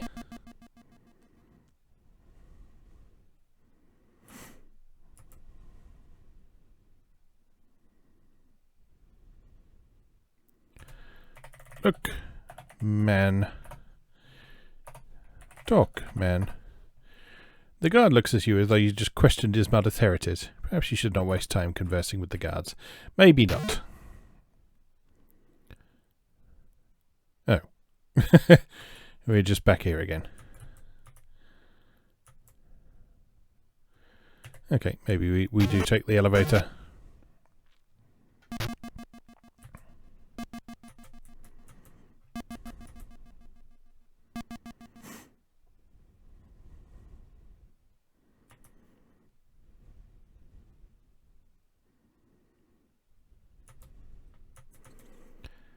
Actually, you know what? Let's get up on the top level. Just in case we need some sort of tactical advantage. This sequence is a nice mirror of the Arcada bit at the beginning, with the sort of split floor layout and going through the elevators and stuff.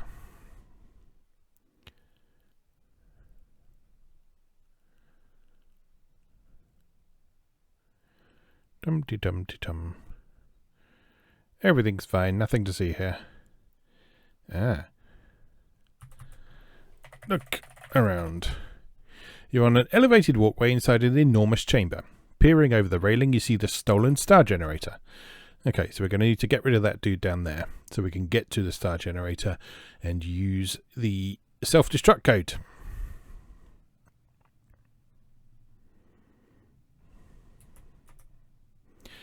Welcome to the weapons dispensary. I will assist you. Please supply me with your identification card.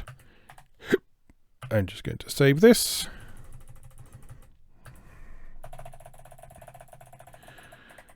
Weapons. Woo. Look, uniform. In the pocket of this uniform is an alien identification card. The name of the card is Butson Freem. You wonder if this is a common Sarien name. Show ID. Excuse me, I shall retrieve your weapon. Get grenade. Taken. Your rank allows you to bear 1 pulse ray unit. Remember, no firing in the ship. Have a nice day.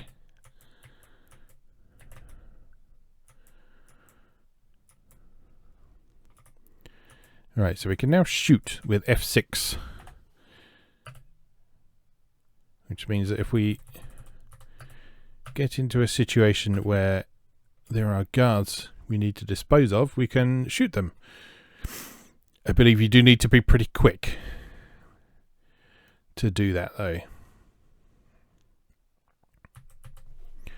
Look, grenade. The smoke bomb appears to be of the impact detonation variety. You don't want to be close to the thing when it discharges.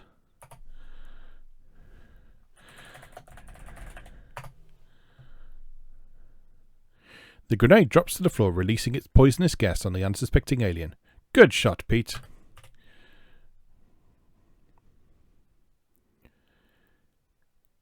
Can we get another one, perchance?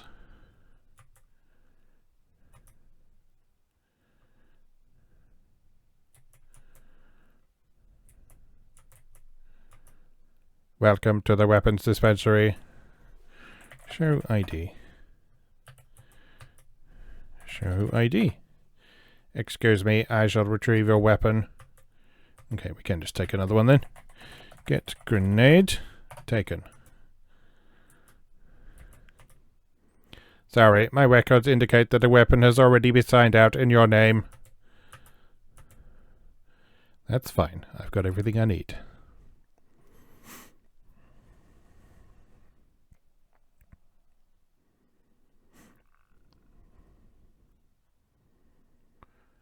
Okay, so I guess in theory, all we need to do is go down there, turn on the self-destruct sequence, and then get the hell out of here. But I assume something's going to go wrong at some point that will require us to fire the weapon. Otherwise, we would not have that Oh, no. Oh, Roger, you idiot. My, aren't you the clumsy one? Because of your inability to walk without falling on your face, your helmet is now riding the elevator without you. You've blown your cover. The Sariens are sure to shoot first and ask questions later. Well, that answers that. And of course the helmet is now nowhere to be seen. So I got my hand hovering over the F6 key in case I need to shoot anyone. Let's just save just in case as well. Oh no, that's not right.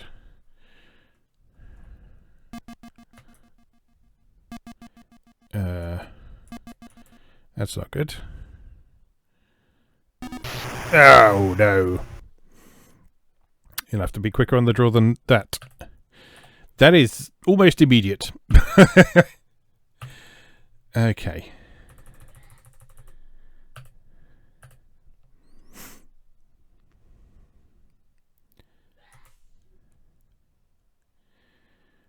Right, let's do all that again.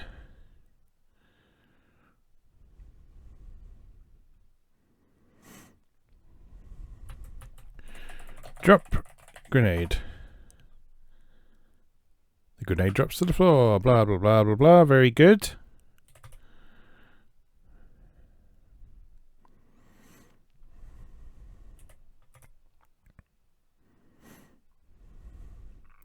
Welcome to the weapons dispensary.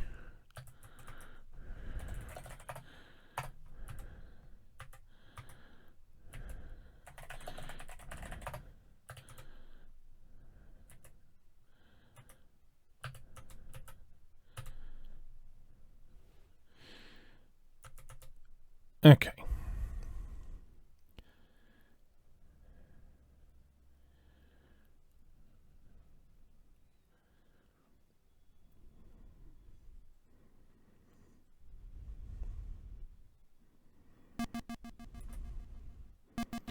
Yeah, that droid seems to show up randomly. So if we leave and go back... No, he's still there.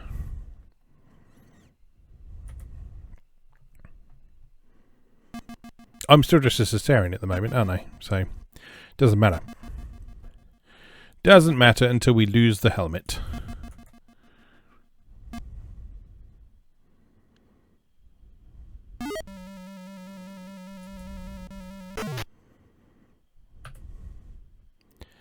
Good job, Roger.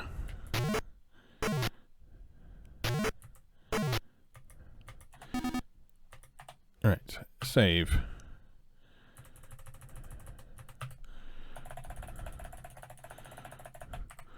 Blown my cover, woo.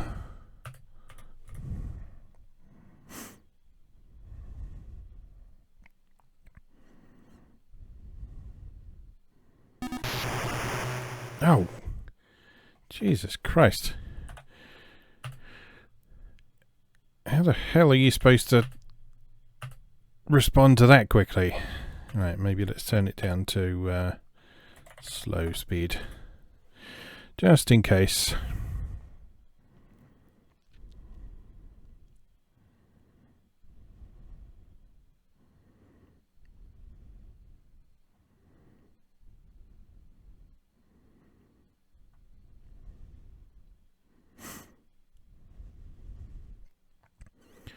I mean, I just saunter casually around the place and hope that no one notices.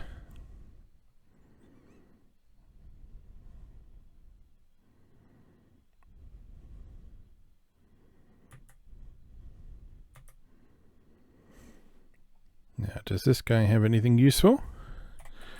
Search body. You seem to have found a remote control device of some sort. It has only one button, labelled on-off. Look, remote.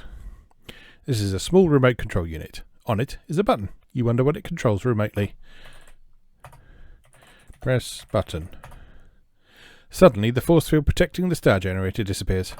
Well, that's convenient, isn't it?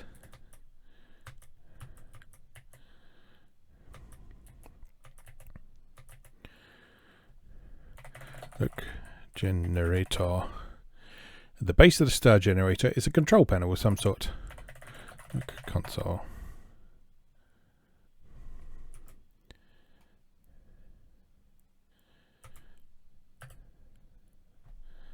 F6 to select key.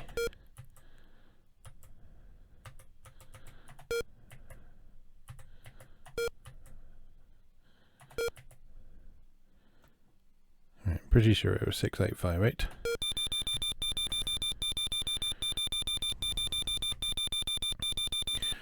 Detonation. Cycle. I wish I hadn't turned it on to slow now. Has begun. The star generator has come alive. The heat that this thing is starting to generate tells you that it's time to blow this techo stand.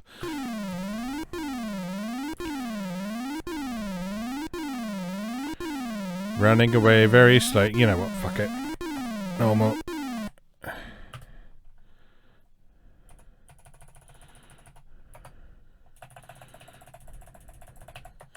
Run away!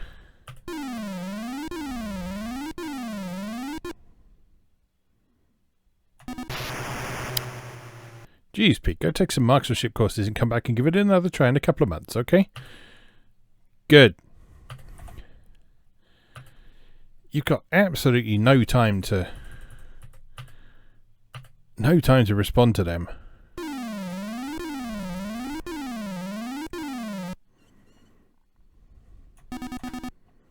Got him.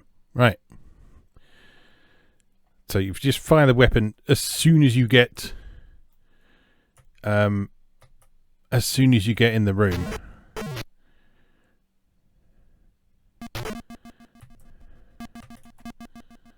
If the robot droid could laugh, which it is not programmed to do, it would do so.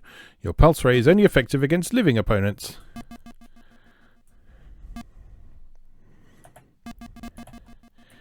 Well, fine then.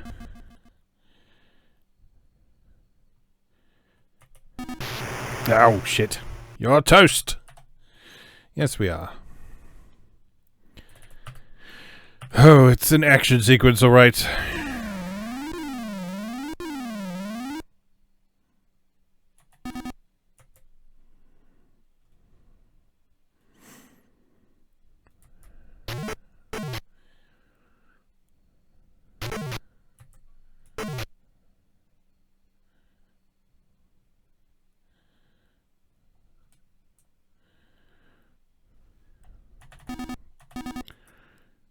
Okay, where do we go now? Save?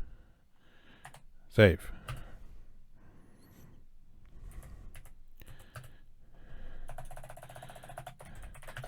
Oh, that's not how you spell still. Still running. Down here maybe, because we've not been this way, I don't think.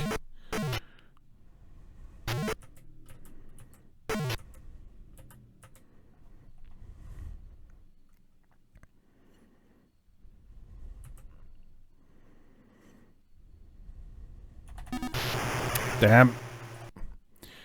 You've just been disintegrated by the Sarien's pulse ray. Perhaps this will teach you not to loiter about on the Deltor. It sure has. It's taught me to press F6 quicker.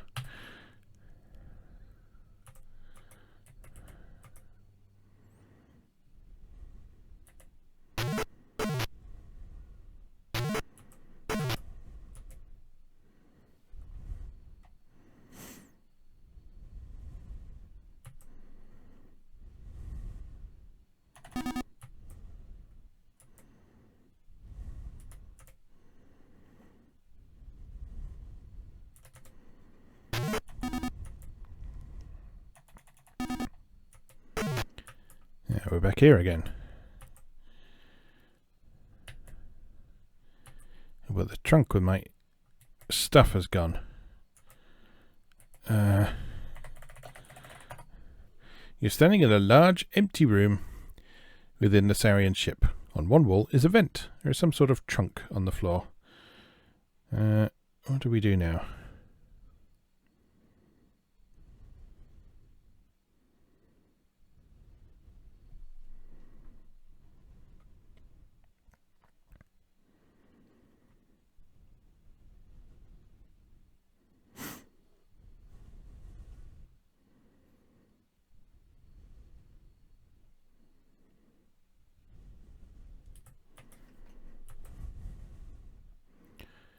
We open this door. The door is not impressed. Okay, not this way then.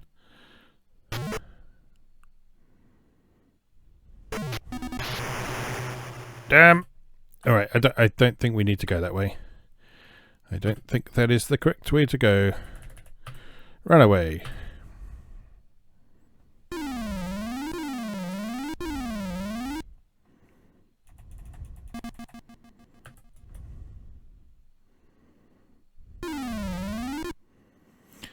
Alright, no robots, please. No Sariens, please. This one?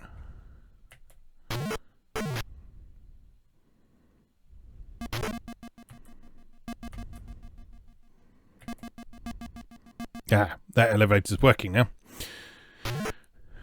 Hello, that looks like a ship.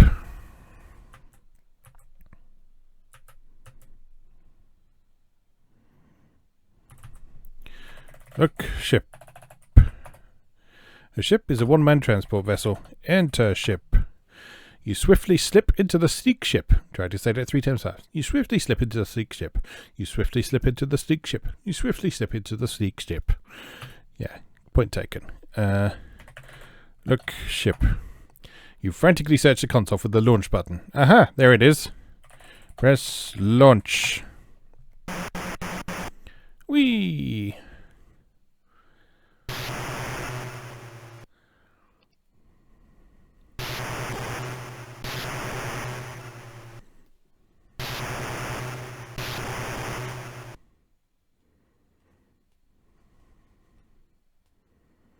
Kaboom!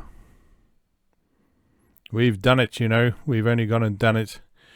The Delta has been blown to tiny fragments by the force of the star generator's blast. You've saved the lives of millions of your people, not to mention the lives of those in other systems. Don't get a big head. Congratulations, Pete. You've rid the universe of the evil Sariens and saved your people from certain doom. You're an all-around hero. You've made it home safely aboard the stolen Sarien craft, where you've encountered a cheering Xenon crowd. They have gathered together for a ceremony in your honour. The ceremony is already in progress.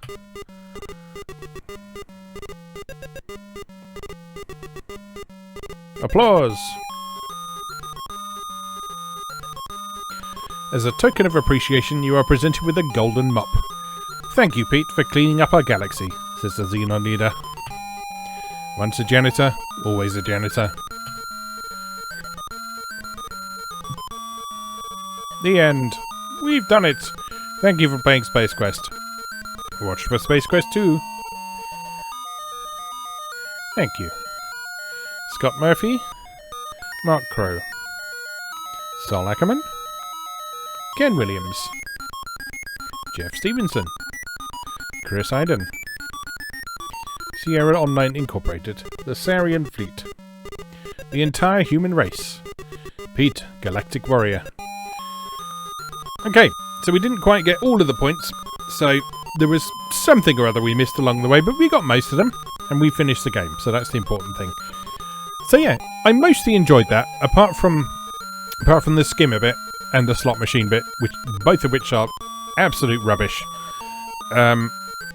Yeah, I mostly enjoyed that. And thankfully, sequences like that became a thing of the past from here on. So Space Quest 2 has a few annoying bits, but nothing to the same degree as what we've seen in this game. Which I'm quite pleased about. But yeah, we'll have to revisit the other games, or visit the other games in the series at some point, because yeah, this is a series I've not really played much before at all. And it will be interesting to give them a go for the first time, because I know how much people like these, flaws and all. So yeah, it'll be fun to give them a look. Thank you for bearing with me. I know there were some some awkward moments in today's session, but I will probably fast forward through those, or just chop them out entirely, just for the sake of your sanity. But yeah, my clock is just about to hit 3 hours, so I am well and truly ready to call it a day. So it just remains for me to say, as always, thank you very much for watching, and I'll see you again next time.